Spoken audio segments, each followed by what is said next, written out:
नमस्कार राम राम मंडळी. तर मी होतो आज आमच्या शेतात आणि आज आमच्या शेतात सुरू होतं ड्रीप हाताळण्याचं काम.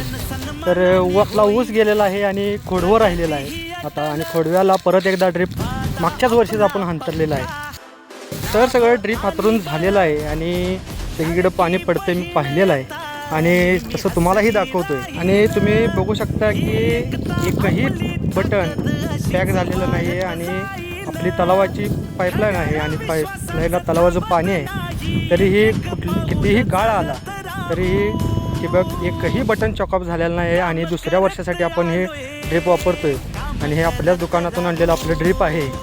तर तुम्ही आजही ड्रिपरची पाणी टाकण्याची क्षमता पाहू शकता आणि आपण ऑन फील्ड म्हणजे शेतात येऊन दाखवतो आहे की आपलं ड्रीप चालतं आहे कसं. तर आपण ड्रीप करण्यासाठी सबलाईन पाईप वापरलेली आहे. साधारण ह्या पाईपला आता यावर्षी 5 वर्ष होत आहेत आणि तरीही आजही पाईप चालू आहे. हा आपल्याकडे असणारा सह्याद्री कंपनीचा बॉलवॉल आहे आणि याला साधारण आता 4 वर्ष झाली आहेत आणि आजही तो बऱ्यापैकी कंडिशनमध्ये आहे आणि त्याची क्वालिटी तुम्हाला समजून जाईल.